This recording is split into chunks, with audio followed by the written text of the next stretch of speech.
Welcome back, my friends.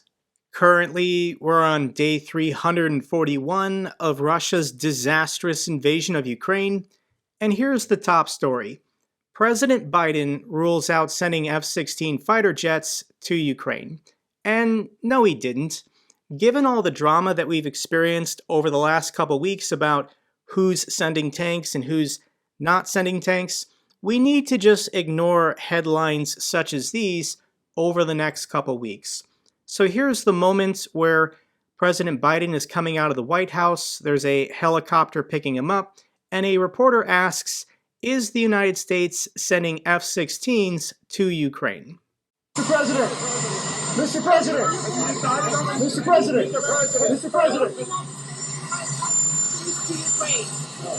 Mr. President! So the question, will the United States provide F-16s to Ukraine? And he just says no because at this moment, that's the official position of the United States government. Could it change tomorrow? Could it change next week? Yes, it could. So here's an article titled, United States Decides Against Sending Tanks to Ukraine, and this article is from January 19th. This was only 12 days ago, not even 2 weeks. So the official position of the United States, I think, is going to change. Same is true with Germany. Germany won't send fighter jets to Ukraine, yet I can show you an article from January 19th saying Germany holds its ground on denying weapons. They're talking about Germany not sending tanks. So what the heck is going on here? Why the mixed messaging? And I do think there's some political games being played here. Germany is the largest economy in Europe. The United States is the largest economy in the world. And I do think that NATO allies are negotiating with each other on how much aid to send to Ukraine. They're saying, I won't send this unless you send that. If you send that, then I'll send this. They're doing this for Ukraine's benefits. They're trying to get the most they can from the largest economies in the world. So over the next couple weeks, there's going to be another meeting at the Ramstein Air Base amongst NATO members. This is going to be like the third week in February. I do think that a lot of planes are going to be announced in the month of February. But one country that's not playing games is Poland. Poland is ready to supply Ukraine with F-16 fighters in coordination with NATO. There was that story that broke a couple days ago that they already sent MiG-29s under the guise of spare parts. So Poland's doing everything they can as quickly as possible to benefit Ukraine on the battlefields. And there was an interesting report out of the Wall Street Journal saying that military aid to Ukraine is accelerating as Western allies worry that time might actually be on Russia's side. So when we look at the military map, not a whole lot has happened since last November. It was the first or second week in November in which Russia lost the city of Kherson. So for almost 3 months, there's been no major offensives or counteroffensives from either the Russians or the Ukrainians. A good explanation for this is the weather. There was never really a deep freeze of the soil in Ukraine, making it very difficult for vehicles to cross open fields. You can really only get around by using the roads, and the roads in Ukraine right now aren't very safe. So why does Putin think that time is on their side?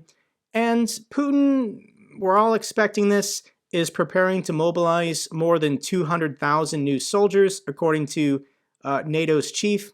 It could be higher than this. Russia, in addition, has never stopped conscripting. So mobilization generally refers to Russian men with prior military experience, whereas conscription are brand new 18 to 30-year-olds being grabbed off the streets and then being told, congrats, you're being sent to Ukraine.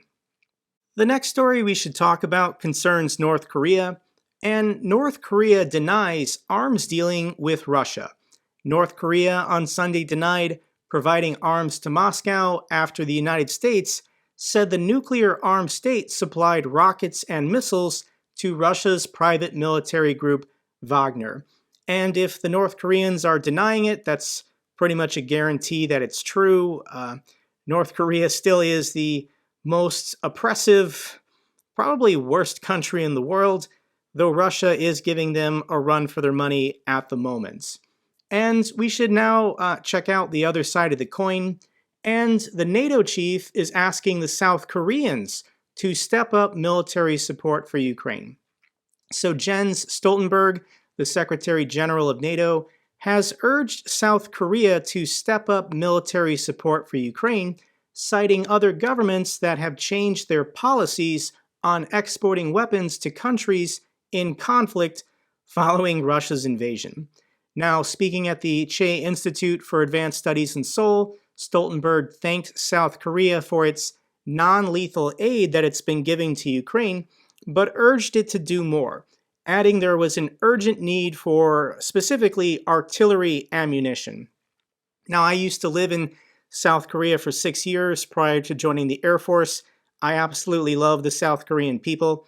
And I do think behind the scenes, South Korea is doing something to help the Ukrainian war efforts.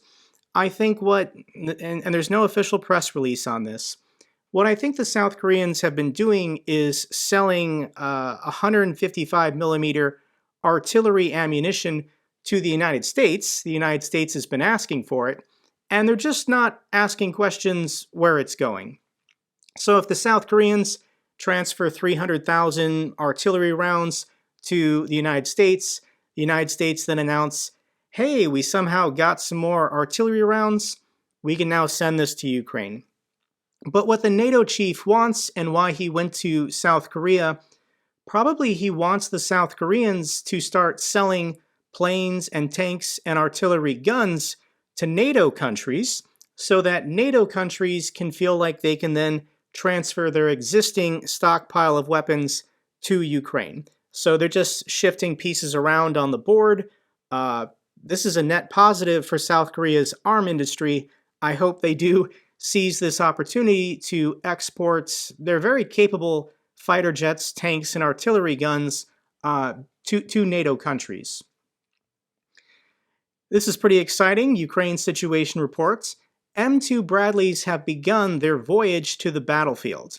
The first shipment of more than 60 of the 109 Bradley infantry fighting vehicles promised to Ukraine has left the port in South Carolina. So there's pictures of the Bradleys getting on the cargo ship that's sailing to Europe. And it looks like they didn't paint them green. I guess maybe the Ukrainians want to paint them themselves and add some blue and yellow. And if you remember, a couple of weeks ago, the first of, there was 500 Ukrainian soldiers that went to Germany to begin their training on the Bradley infantry fighting vehicle. The training course is 5 or 6 weeks. So by the time that these Bradleys get to Ukraine, those soldiers will have graduated from their training course and they can immediately take over the vehicles. So fantastic news. And Russian soldiers are being offered bounties for destroying Western tanks in Ukraine. A Russian company has offered a cash bounty of 5 million rubles, or about 71,000 US dollars, for the destruction or capture of Western-made tanks recently promised to Ukraine. And there's no way this is going to happen if some grunt Russian soldier manages to blow up a Leopard or an Abrams. That company commander is going to keep the money for himself. There's no way that a common Russian soldier is going to be paid 70,000 US dollars. The next clip I want to share with you just proves that Russia lies about everything, and the Russian people really have some messed up priorities. This is a mother of a Russian soldier who was mobilized, and she recorded a video message directly to Putin. And let's see if you can catch what is odd about this video. Объяснить нам, где наши дети, где наши мужья. Вы как мужчина, вы обязаны, вы должны понять. Мы уже 2 недели не спим, стучим во все двери, и нет никакой реакции. Владимир Владимирович, вы забрали наших мужей, детей, семей. А теперь делаете вид, что ничего не происходит. Чтобы не платить нам деньги за наших погибших ребят и таких же, как я, сотни матерей, которые просят вас предоставить информацию о наших родных. So this Russian mother isn't devastated by the loss of her son. She's recording this message to Putin, upset that she hasn't been paid. I think there are lots of Russian soldiers being killed on the battlefield and their bodies are not being taken care of, not being recovered. And if the body's not recovered, I don't think the Russian government wants to pay out the death benefit to survivors, when obviously, more than likely, yes, her son is now dead, and this woman wants to get paid. The next clip I want to share with you is pretty incredible. This man right here is Alexander Rutskoy, and you probably don't know who he is, but he's the former vice president of Russia between 91 and 93 under Boris Yeltsin, and he's speaking at some kind of event, and he's 75 years old, so he probably doesn't care what the government does to him, and he straight up says that Russia has lost this war, and more or less Putin is to blame. Не лезь с этой темы, тем более вне своей страны. Ну и даже они придумали такие, значит, определения дали. Денацификация, демилитаризация. Сейчас про это, конечно, забыли. Так вот, все то, что сегодня происходит там, это вот как раз и объясняется тем, что наши вооруженные силы не в состоянии, подчеркиваю, проводить оперативно-стратегические наступательные операции. 22 года вооруженными силами командуют люди, которые не служили в армии, четверть века. Вооруженными силами руководят некомпетентные, вообще некомпетентные люди. Что может произойти с вооруженными силами? Вот, пожалуйста.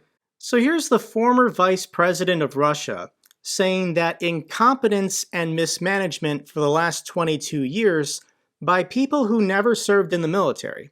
Putin was an FSB officer and Sergei Shoigu is an engineer by trade.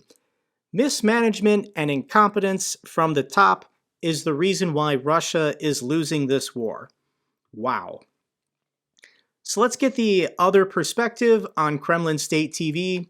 Here is Solovyov, the most watched, most respected Kremlin propagandist, and what kind of crazy nonsense is he saying today? Вот Америка не признает Крым российским. А Калининград? А Курилы? Когда ожидать удара по Калининграду и по Курилам?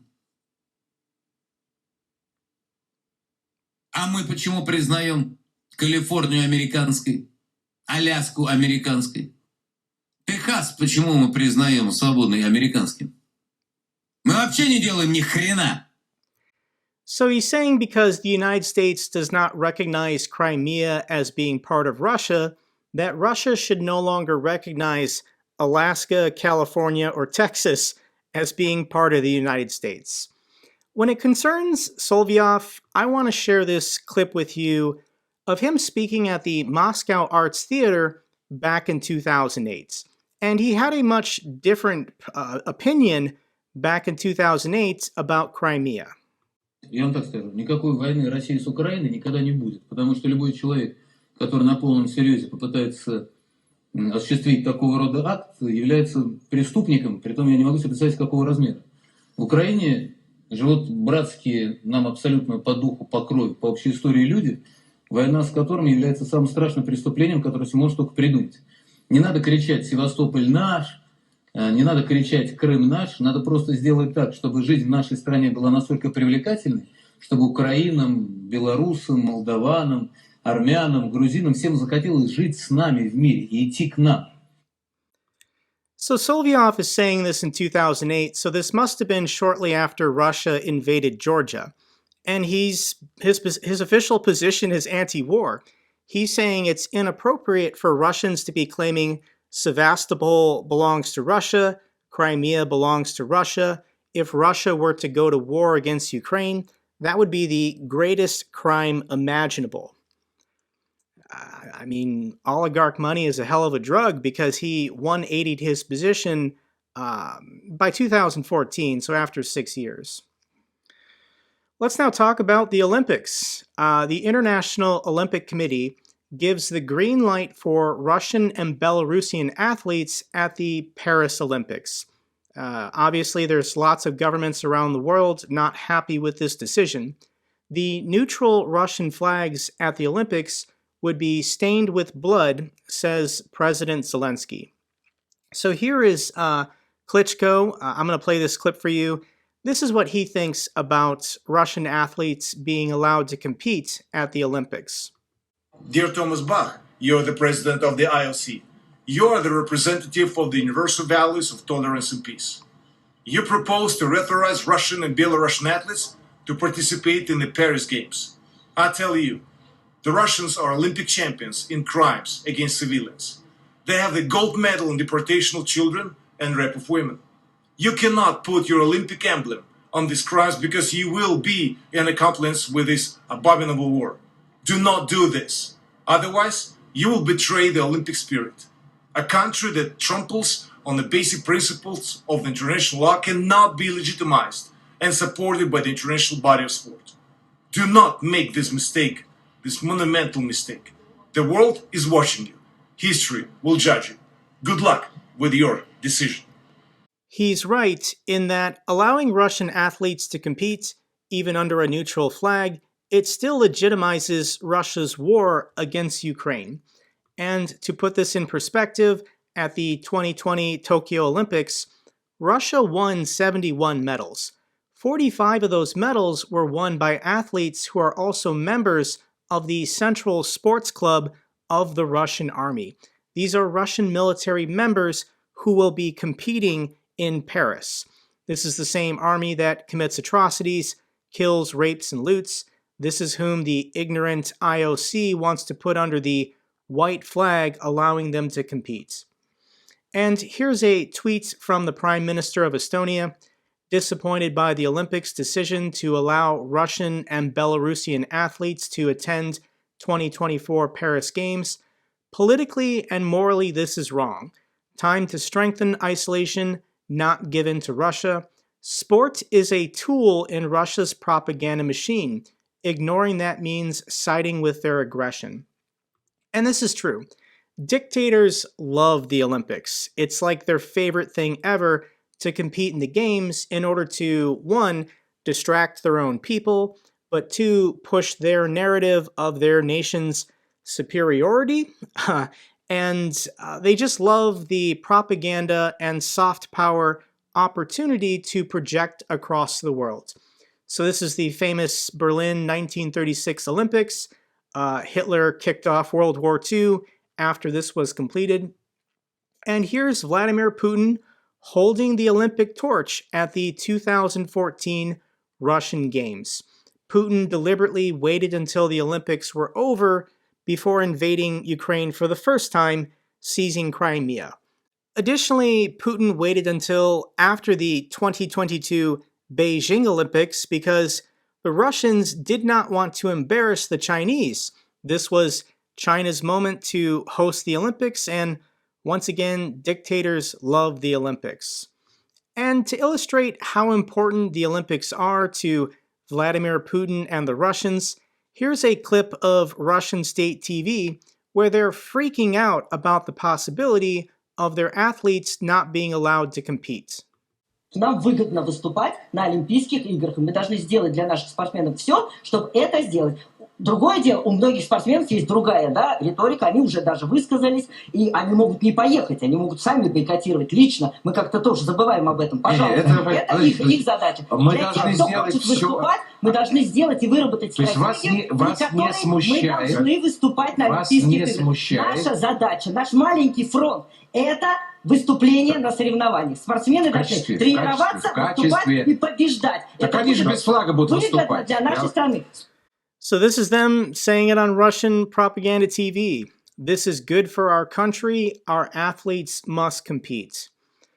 So for fun, I pulled up the Olympic Charter, the fundamental principles of Olympism, And the goal of Olympiasm is to place sports at the service of the harmonious development of humankind, with a view to promoting a peaceful society concerned with the preservation of human dignity.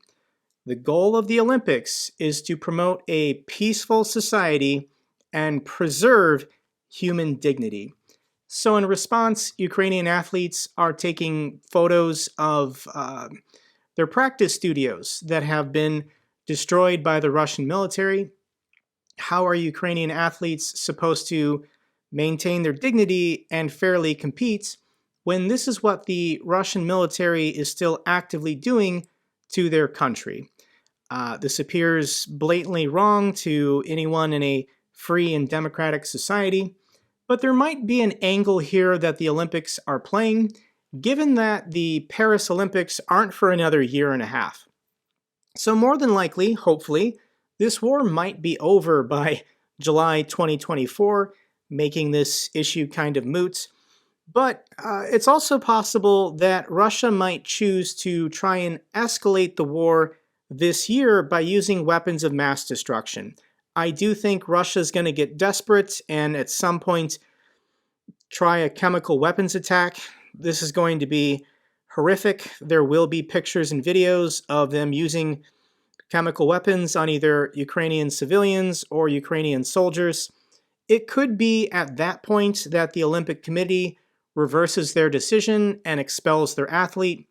So this might be some kind of bizarre carrot diplomacy, saying to the Russians,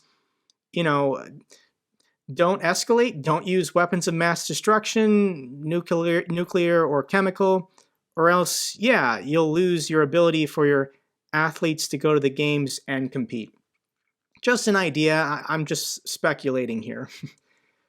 Final clip I have for you, I'm going to warn you, this made me emotional, but this is the babushka Katya, and she's going to receive a new gift. Здравствуйте. Здравствуйте. Помощница звать вас. Вероника. Вероника. Здравствуй, Вероника. Так, мы привезли вам подарок. Открывайте. Так, открывайте. Это вам из Америки прислала женщина. Курточку.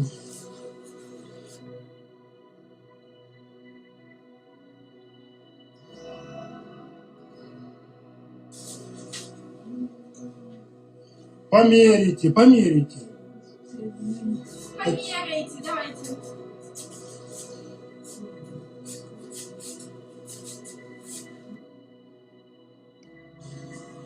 У меня красиво.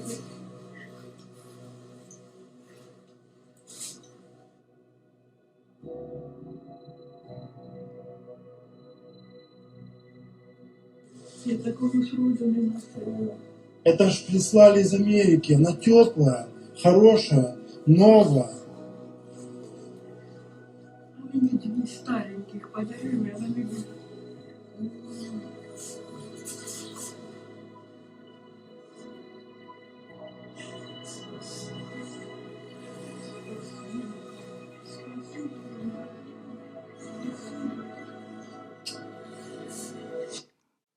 Russia is not going to win this war.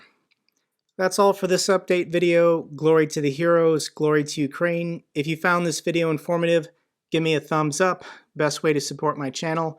Comments or questions, let me know down below. I love hearing from you guys. Till the next video, take care, be safe.